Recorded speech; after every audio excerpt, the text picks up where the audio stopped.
Hello बच्चों, welcome to green science classes.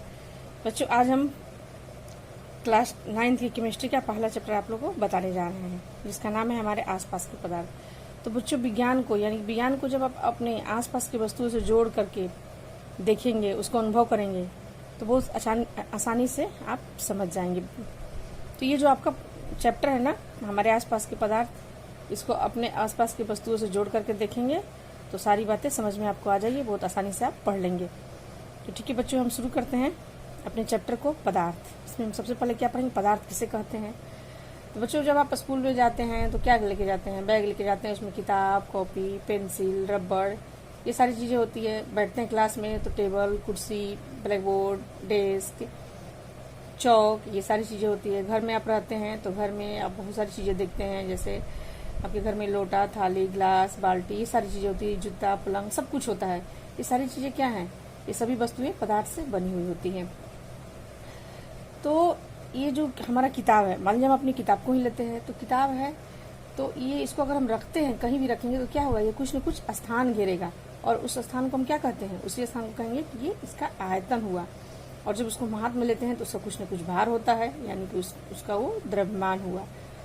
तो पदार्थ में क्या क्या जरूरी है, तो पदार्थ में वैसा चीज को हम कहेंगे, कोई भी वस्तु जो कुछ स्थान घेरे, जिसमें द्रव्यमान एवं आयतन हो, उसको हम क्या कहेंगे, पदार्थ कहेंगे। और वैसी चीजें जिनमें ना तो द्रव्यमान होता है और ना स्थान गिरती है, वैसी चीजों को हम पदार्थ नहीं कहेंगे। जैसे मित्रता, स्नेह, घृणा, ये सब चीजों क्या है, विज्ञान के दृष्टिकोण से ये पदार्थ नहीं है। इनका भी हमारे दैनिक जीवन में महत्व है, लेकिन ये पदार्थ नहीं है, क्योंकि इनमें द्रव्यमान नहीं है, आयतन नहीं है, ये स्थान नहीं घेरता है। तो आप लोग समझ गए पदार्थ किसे कहेंगे। तो पदार्थ की परिभाषा देख लेते हैं हम, क्या होता है।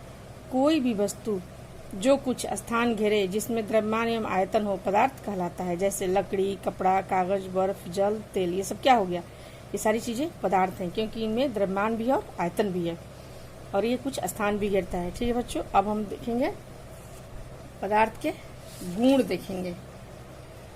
तो पदार्थ के मूल रूप से दो गुण पाए जाते हैं। कौन कौन सा, एक बाह्य गुण हम देखते हैं, दूसरा आंतरिक गुण। तो बाह्य गुण में क्या हो गया, बाह्य गुण में उसका आकार हो गया, जिसे हम नग्न आंखों से क्या करते हैं, छू कर देख करके परख के उसको बताएंगे, तो वो क्या होगा, उसका बाह्य गुण, यानी कि वो भौतिक गुण होगा। और जो उसका आंतरिक गुण होगा, उसको हम कहते हैं रासायनिक गुण। तो पदार्थ के मूल रूप से दो तरह के गुण पाए जाते हैं, एक हो गया बाह्य, जो कि बाह्य को कहेंगे भौतिक गुण, और आंतरिक गुण यानी कि उसका रासायनिक गुण, जो हम चख करके या व्यवहार में ला करके बता सकते हैं, तो वो हो गया रासायनिक गुण। तो इस चैप्टर में बच्चों हम क्या पढ़ेंगे, पदार्थ के भौतिक गुण के बारे में इस चैप्टर में हम पढ़ेंगे, और अगला चैप्टर में हम रासायनिक गुण के बारे में पढ़ेंगे। तो इस चैप्टर में वर्गीकरण इसका किस पे करेंगे, पदार्थ के भौतिक गुणों के आधार पे। चलिए, इसका पदार्थ का भौतिक गुण पहला देखते हैं, क्या होता है। तो पदार्थ कणों से बना होता है। तो पदार्थ मिलकर कणों से बना, इसको कैसे समझेंगे बच्चों कि पदार्थ आखिर कैसे बना है कणों से मिलकर। तो एक मान लीजिए एक शीशा का आप ग्लास ले लीजिए, उस शीशे के ग्लास में पानी भर लीजिए और उसको चिन्हित कर दीजिए कि पानी उसमें कितना है। फिर उसमें थोड़ा सा चीनी को डालिए, और जब चीनी आप डालेंगे तो क्या होगा, थोड़ी देर के बाद देखेंगे कि आप चलाते रहेंगे चम्मच से, जब स्थिर हो जाएगा चीनी और जल का घोल, तो देखेंगे कि चीनी गायब हो गया है, चीनी कुछ अता पता नहीं रहेगा, उसमें दिखाई नहीं देगा, वो लुप्त हो जाएगा। लेकिन जब पानी स्थिर हो जाएगा तो आप देखेंगे कि पानी का जो जहाँ चिन्ह लगाए थे वहीं का वहीं पानी है, अपरिवर्तित है, उसमें कोई पानी में परिवर्तन नहीं हुआ है कि ऊपर आ गया है या कुछ ऐसा। तो इससे क्या आप समझ में आ रहा है, इससे हमें ये समझ में आ रहा है कि जो चीनी के कण थे, पानी के कणों के साथ क्या हो गए, घुल गए, उसमें समावेश कर गए, उसके कणों के बीच में समा गए। यानी कि चीनी के भी कण और पानी दोनों क्या है, कणों से बना होता है, तभी एक दूसरे के कण आपस में घुल गए, मिक्स हो गए, यानी कि पदार्थ कणों का बना होता है। दूसरा हमारा पॉइंट है, पदार्थ के कण अत्यंत सूक्ष्म होते हैं। तो बच्चों, पदार्थ के कण इतने छोटे होते हैं जिसकी आप कल्पना भी नहीं कर सकते हैं, बहुत ही छोटे छोटे कणों से, बहुत अधिक छोटे छोटे कणों से बने होते हैं। ठीक है, हमारा तीसरा गुण क्या है, पदार्थ के कण अनवरत गतिशील रहते हैं। अब इसको आप समझिए कैसे भाई पदार्थ के कण गतिशील होते हैं, ये तो हम देख नहीं पा रहे हैं, लेकिन उसको आप महसूस कर सकते हैं। जैसे आप अगरबत्ती को ला करके रख देते हैं कमरे में, या अपने इत्र यानी कि सेंट को, शीशी को ला के घर में रख देते हैं, तो क्या होता है, वो हमारे नाक तक गंध नहीं पहुंचता है, जहाँ रखते हैं वही गंध आएगा, बाकी कहीं और गंध नहीं जाएगा। लेकिन जैसे ही इत्र के शीशी को खोलते हैं तो क्या होता है, पूरे कमरे में सुगंध फैल जाता है। या अगरबत्ती को जैसे ही माचिस से जलाते हैं तो क्या होता है, पूरे कमरे में उससे सुगंध फैल जाते हैं। इससे क्या होता है कि जैसे ही माचिस से हम जलाते हैं अगरबत्ती को तो उसके कण गतिशील हो जाते हैं और हवा के कणों से मिल करके क्या होता है, ये पूरे कमरे में फैल जाता है। या इत्र का गंध इतने गतिशील होते हैं, जैसे ही खोलते हैं तो पूरे कमरे में क्या होते हैं, फैल जाते हैं। यानी कि पदार्थ के कणों में हमेशा गतिशील रहते हैं, अनवरत गतिशील रहते हैं। आ गया समझ में बच्चों। अब हमारा अगला पॉइंट है, पदार्थ के कण एक दूसरे को आकर्षित करते हैं। तो कैसे ये समझेंगे कि पदार्थ के कण एक दूसरे को आकर्षित करते हैं, तो आपको हम दिखाते हैं कि इनके बीच क्या होता है, एक आकर्षण बल होता है, उनके पदार्थ के कोणों के बीच रिक्त स्थान भी होता है। इसको हम अभी कागज पे दिखाते हैं आप लोग को बना करके। मान लीजिए आप लोहा को लेते हैं, तो लोहा क्या होता है, ठोस होता है। तो लोहा अगर ठोस होगा, एक चौक को ले लीजिए, रबड़ को ले लीजिए, तीनों को ले लीजिए, तो लोहा को अगर आप पीटते हैं तो क्या होगा, अगर लोहा पीटेंगे आप तो बहुत आपको बल लगाना पड़ेगा और नहीं टूटेगा, लेकिन चौक जल्दी ही टूट जाएगा। तो इससे हमें स्पष्ट होता है कि इनके कणों के बीच क्या है, एक बल है जो एक दूसरे को बांधे हुए है, जिसकी वजह से इनमें क्या है, लोहा बहुत बल लगाने पे टूटेगा, नहीं टूटेगा, लेकिन चौक क्या होगा, जल्दी टूट जाएगा। रबर बैंड भी बहुत उसमें थोड़ा बल लगाएंगे तो जाकर के टूटेगा। यानी कि पदार्थ कणों के बीच क्या होता है, एक आकर्षण होता है, आकर्षण बल होता है, जिसकी वजह से एक दूसरे से वो बंधे होते हैं। तो ये ठोस में बच्चों क्या होता है, आकर्षण बल ज्यादा होता है और पदार्थ के कणों के बीच रिक्त स्थान होता है। आप लोग हम दिखाते हैं कि वो रिक्त स्थान किसे कहेंगे। जैसे ये हो गया हमारा पदार्थ के ये कण हो गए, ये पदार्थ के कण हो गए। ये जो स्थान हुआ ये दो कणों के बीच, इसको कहते हैं अंतराणुक स्थान, अंतराणुक स्थान। और इन दो कणों के बीच जो बल लगता है उसे कहते हैं अंतराणुक आकर्षण बल, अंतराणुक आकर्षण बल। यानी कि पदार्थ के कणों के बीच जो बल लगता है दो कणों के बीच, उसे कहते हैं आकर्षण बल, और जो दोनों के बीच जो स्थान होता है, रिक्त स्थान, उसे कहते हैं अंतराणुक स्थान। तो ये आगे चल के जब ठोस द्रव और गैस बताएंगे तो उसमें दिखाएंगे किसमें ज्यादा होता है और किसमें कम होता है। ठीक है बच्चों, आप अभी समझ गए कि आकर्षण बल क्या है और अंतराणुक स्थान क्या है। जो रिक्त स्थान पाया जाता है पदार्थ कणों के बीच उसे कहते हैं अंतराणुक स्थान। तो ये आपके पदार्थ के भौतिक गुण हो गए। अब पदार्थ का हम वर्गीकरण करेंगे, तो पदार्थ की अवस्था के बारे में पढ़ेंगे अब कि पदार्थ की कितनी अवस्थाएं होती है। तो पदार्थ की 3 अवस्थाएं होती है। कौन होती है, ठोस, द्रव और गैस। ठोस, द्रव और गैस को तीनों को हम एक एक करके पढ़ेंगे। मैं आप लोग को नोट्स दे दूंगी जिसमें क्या होगा, तीनों डिटेल में रहेंगे, लेकिन अब मैं आप लोग को एक साथ तीनों को समझाऊंगी ताकि समझ में आसानी से आएगा, अच्छे से आ जाएगा। तो बच्चों हम तीनों पदार्थ की 3 अवस्थाएं होती हैं, ठोस, द्रव और गैस, और तीनों को हम बारी बारी करके अब देखते हैं कि ठोस किसे कहेंगे और द्रव किसे कहेंगे और गैस किसे कहेंगे। तो बच्चों ठोस क्या होता है, दृढ़ होता है। इसमें क्या, इसके पदार्थ के कण क्या होते हैं। जैसे ठोस में आप एग्जाम्पल ले लीजिए, क्या हो जाएगा, लोहा हो गया, किताब हो गया, आपका सुई, धागा, पेन, कॉपी, कुछ भी, ये सब क्या हो गया, ये क्या होता है, वस्तु अपना स्थान घेरता है, इसका अपना आकार होता है। जैसे मान लीजिए ये क्या हो गया, ये ठोस है हमारा। तो ठोस के बीच क्या होता है, ठोस के बीच जो होता है, इसके कण बहुत आपस में सटे होते हैं, इनमें कोई स्थान नहीं होता है। यानी कि इनके पास अंतराणुक जो स्थान होता है ठोस का, बहुत ही कम होता है, यानी कि इसका आकर्षण बल बहुत ज्यादा होगा। अब हम द्रव देखेंगे, तो द्रव में थोड़ा इससे ज्यादा स्थान रहता है। द्रव के कणों के बीच क्या होता है, थोड़ा ज्यादा स्थान होता है, यानी कि ये स्थान थोड़ा सा इसमें है, और इनका आकर्षण बल क्या होता है, ठोस की अपेक्षा थोड़ा कम हो जाता है। इसे आसानी से अलग कर सकते हैं, लेकिन ठोस को नहीं कर सकते। और गैस में बहुत ही ज्यादा स्थान होता है, दो कणों के बीच क्या होता है, बहुत ही ज्यादा, गैस में बहुत ही ज्यादा होता है, यानी कि इनका आकर्षण बल क्या होगा, कम होगा। आकर्षण बल इनका कम होगा, किसका, गैस का। ठोस में आप ले लीजिए लोहा, किताब, कॉपी, क्या होता है, ये सब कठोर होता है, इसका आकार और आयतन दोनों निश्चित होता है, इसमें आकर्षण बल ज्यादा होता है, इसमें स्थान देखिए अणुओं के बीच क्या होता है, कम होता है। लेकिन द्रव में इससे थोड़ा ज्यादा स्थान होता है, किससे, ठोस से।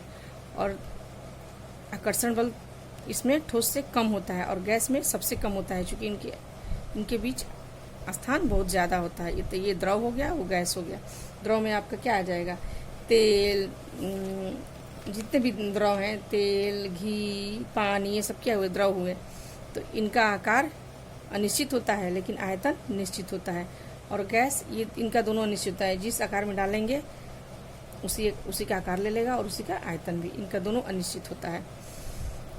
तो ये तीनों को, ठोस, द्रव और गैस के हम देखते हैं गुणों को, तीनों को एक साथ तुलना करके अध्ययन करते हैं, तो आप लोग को समझ में आएगा किसमें क्या होता है।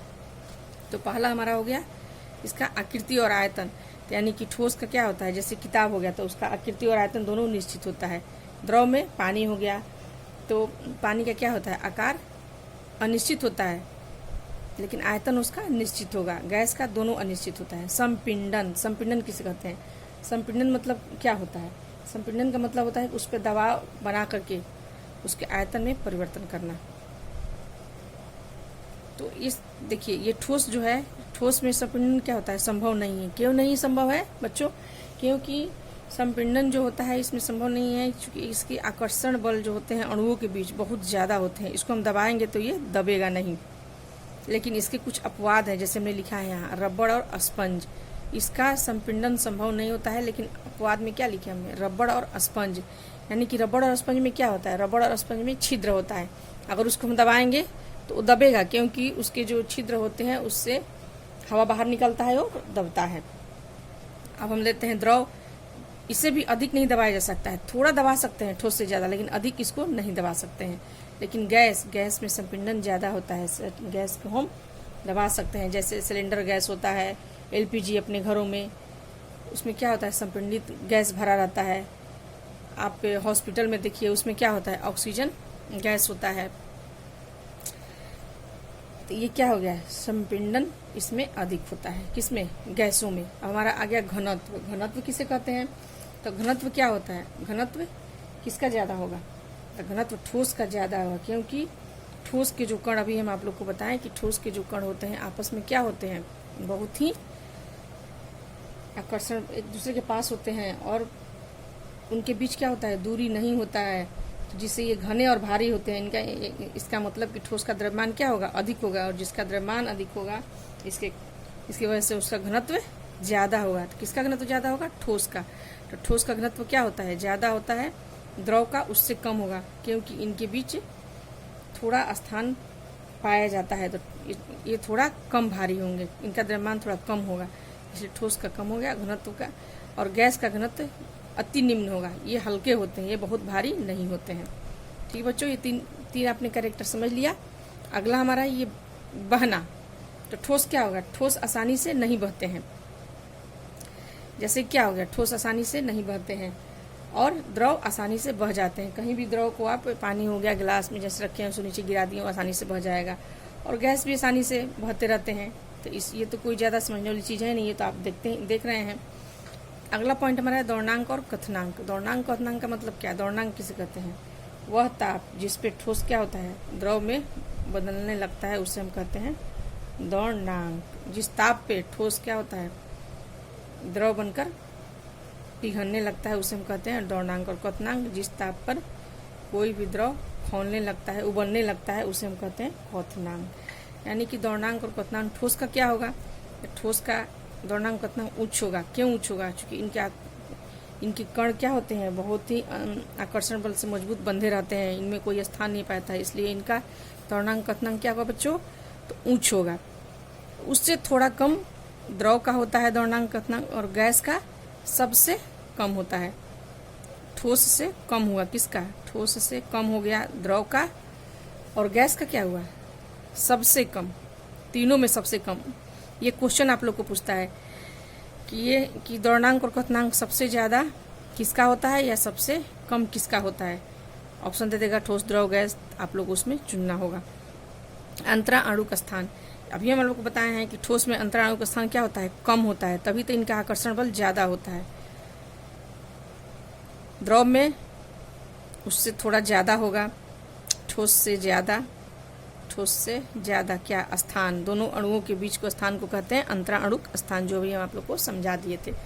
और तीसरा गैस, यानी कि गैस में सबसे ज़्यादा, तीनों में सबसे ज़्यादा होता है। इनके गैस के अणु क्या होते हैं, दूर दूर होते हैं। अंतरा अणु आकर्षण बल, आकर्षण बल मतलब देखिए आकर्षण बल तो आप लोग को समझा दिए कि सबसे ज़्यादा ठोस में होता है, मतलब ठोस में सबसे अधिक होता है, उससे कम होता है, ठोस से कम होता है द्रव में, और सबसे कम आकर्षण बल किस में होता है, गैस में।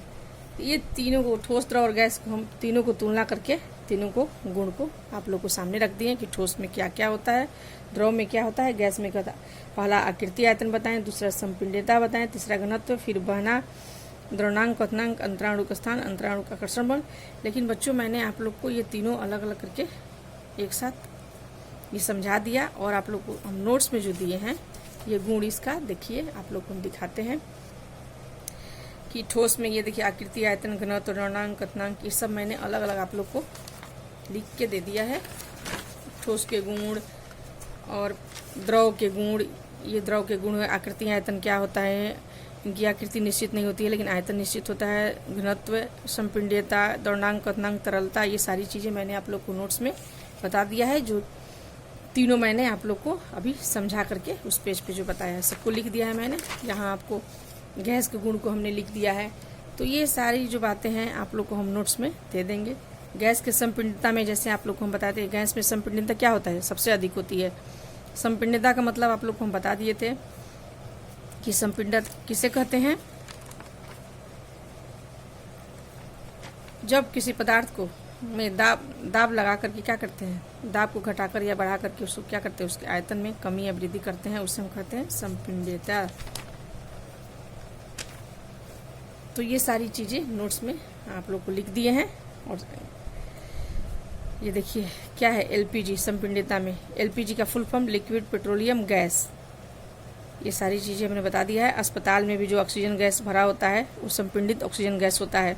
सीएनजी यानी कंप्रेस्ड नेचुरल गैस जो आजकल इन वाहनों में ईंधन के रूप में उपयोग किया जाता है, ये मोस्ट इंपॉर्टेंट टॉपिक है। ये सारी चीज़ें पूछता है एग्जाम में आप लोग, एलपीजी, सीएनजी, ये अस्पतालों में जो ऑक्सीजन गैस भरा होता है सिलेंडरों में, क्या होता है, तो उसमें लिखेंगे संपीड़ित ऑक्सीजन गैस होता है। तो ये सारी चीज़ें मैंने टॉपिक नोट्स बना के लिख दिया है और आपको हम इस वीडियो के साथ पीडीएफ बना करके अटैच करके दे देंगे। हाँ, एक चीज़ और है, विसरण जो छूट रहा था, दिमाग से आउट हो गया था, उसको बताते हैं विसरण क्या होता है। अभी देखिए विसरण क्या होता है।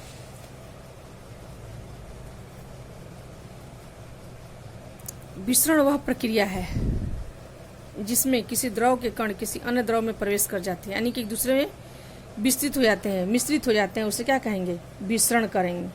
तो जैसे ठोस को देखेंगे बच्चों, तो कोई ठोस पदार्थ क्या होता है, उसके कण एक दूसरे के आकर्षण पर इतना ज़्यादा अधिक होता है कि एक दूसरे में वो क्या होते हैं, विस्तृत नहीं होते हैं, एक दूसरे में मिक्स नहीं हो पाते हैं। यानी कि ठोस जो कण होते हैं उनमें कोई स्थान नहीं होता है एक दूसरे में विसरण होने के लिए। तो उसमें ठोस में विसरण की क्रिया बहुत कम होती है, यानी कि विस्तृत नहीं होते हैं उनके पदार्थ के कण। और द्रव में विसरण थोड़ा अधिक होता है।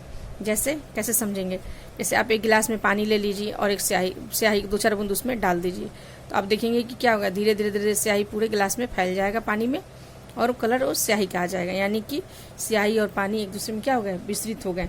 यानी कि द्रव में विसरण की क्रिया होती है, लेकिन सबसे ज़्यादा क्या होता है, गैस के कणों में विसरण की क्रिया सबसे ज़्यादा होती है। कैसे, तो अभी हमने आप लोगों को एग्जाम्पल बताया था इत्र वाला, कि इत्र यानी कि सेंट को अगर आप एक कमरे में छोड़ देंगे तो क्या हो गया, पूरे कमरे में सुगंध उसका फैल जाए। यानी कि उसके इत्र के जो कण हैं और वायु के कण एक दूसरे में क्या हो गए, विसरित हो गए, एक दूसरे में मिल गए, एक दूसरे में प्रवेश कर गए, जिससे ये गंध पूरे कमरे में फैल गया। या रसोई घर में खाना पकता है तो आपके उसका गंध आप कहीं भी अपने रूम कमरे में रहते हैं तो आपके नाक तक पहुँच जाता है। कैसे, तो वो भी विसरण क्रिया की वजह से। जब गरम गरम खाना होता है तो उसके कण क्या होते हैं, खाने के सुगंध का कण जो होता है वायु में फैल करके आपके पास तक पहुंच जाता है और आपको समझ में आता है कि आज हमारे रसोई घर में क्या बन रहा है। तो ये विसरण की क्रिया की वजह से ही संभव होता है। तो ये सारे गुण हमने पढ़ लिया कि ठोस में विसरण कम होता है, द्रव में थोड़ा अधिक होता है, लेकिन गैस में सबसे ज़्यादा विसरण की क्रिया होती है। ये भी तीनों का तुलना हो गया। तो आप लोगों को क्वेश्चन यहाँ पूछता है कि ठोस, द्रव और गैस में तीनों में तुलनात्मक अध्ययन करें या तीनों के गुणों का अध्ययन करें और अंतर बताएं। उसको भी मैंने नोट्स में बना करके यहाँ डाल दिया है। सारी चीज़ें मैं नोट्स में लिख दी हूँ इस वीडियो के साथ। वो PDF बना करके नोट्स में डाल दूंगी, आप लोग नोट्स भी बना लेंगे, तैयार कर लेंगे। बच्चे ये आपका पहला क्लास था अभी, इसलिए थोड़ा छोटा ही रखते हैं वीडियो को, नहीं तो बहुत लंबा हो जाएगा, फिर आप समझ नहीं पाएंगे। तो पहले आप तीनों गुणों को पढ़िए, फिर अगला हमारा होगा टॉपिक वाष्पीकरण। वाष्पीकरण किसे कहते हैं, वाष्पीकरण को प्रभावित करने वाले कारक क्या हैं। फिर हम पढ़ेंगे आगे इसी चैप्टर में कि पदार्थ की अवस्थाएं जो होती हैं कैसे एक दूसरे की परिवर्तित होती है। जैसे जल हुआ तो जल को तीनों अवस्था कैसे एक दूसरे में परिवर्तन होता है। ये सारी चीज़ें हम अगले वीडियो में पढ़ेंगे। तो ओके बच्चों, थैंक यू।